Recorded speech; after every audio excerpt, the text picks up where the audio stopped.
दोम दुर्गाए नमः।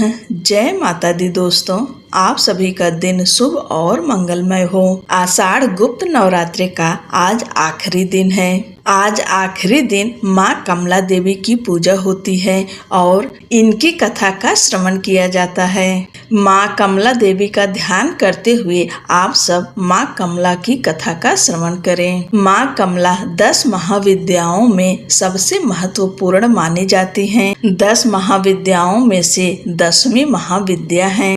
माँ कमला को शक्ति के प्रथम अवतार के रूप आदि शक्ति के नाम से भी जाना जाता है। शास्त्रों में कमला को भाग्य, सम्मान, पवित्रता और परोपकार की देवी माना गया है।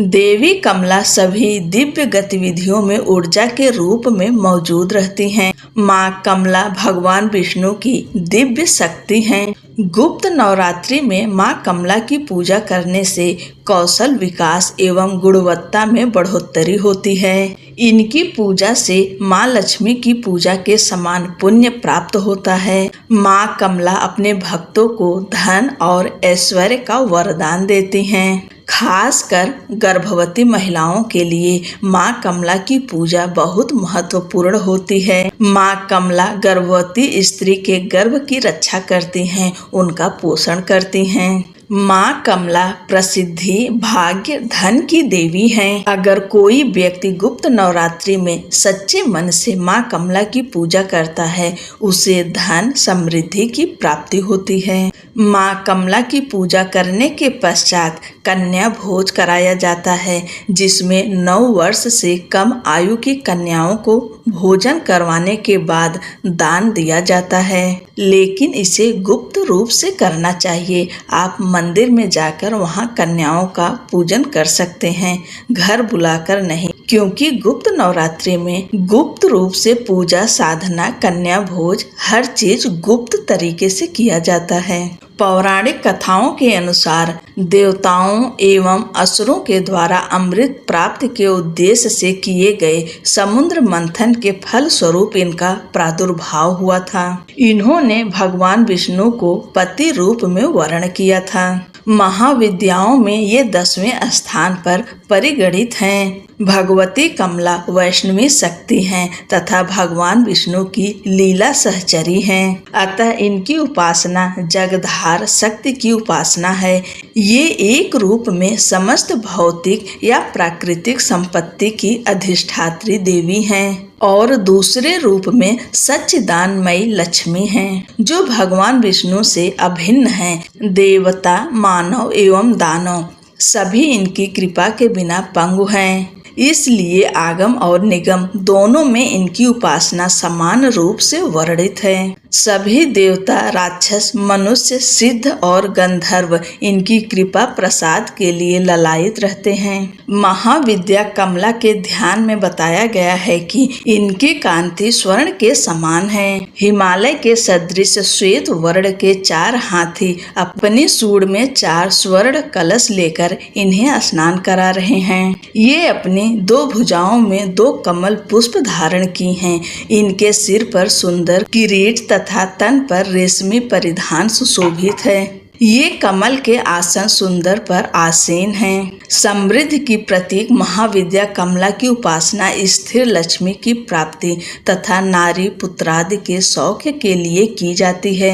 कमला को लक्ष्मी तथा षोडशी भी कहा जाता है। भार्गवों के द्वारा पूजित होने के कारण इनका एक नाम भार्गवी भी है। इनकी कृपा से पृथ्वीपतित्व तथा पुरुषोत्तम दोनों की प्राप्ति होती है।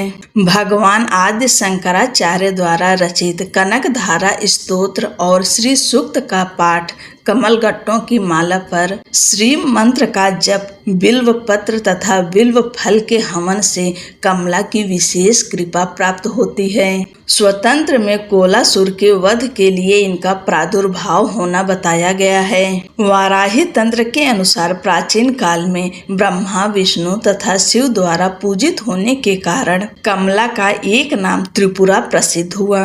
कालिका पुराण में कहा गया है कि त्रिपुरा शिव की भार्या होने से इन्हें त्रिपुरा कहा जाता है। शिव अपनी इच्छा से त्रिधा हो गए। उनका ऊर्ध्व भाग गौर वर्ण 4 भुजा वाला चतुर्मुख ब्रह्म रूप कहलाया। मध्य भाग नील वर्ण एक मुख और चतुर्भुज विष्णु कहलाए तथा अधोभाग स्फटिक वर्ण पंचमुख और चतुर्भुज शिव कहलाए। इन तीनों शरीरों के योग से शिव त्रिपुर और उनकी शक्ति त्रिपुरा कही जाती हैं। चिंतामणि गृह से इनका निवास है। भैरव यामल तथा शक्ति लहरी में इनके रूप तथा पूजा विधान का विस्तृत वर्णन किया गया है। इनकी उपासना से समस्त सिद्धियां सहज ही प्राप्त हो जाती है। पुरुष सूक्त में कमला को परम पुरुष भगवान विष्णु की पत्नी बतलाया गया है।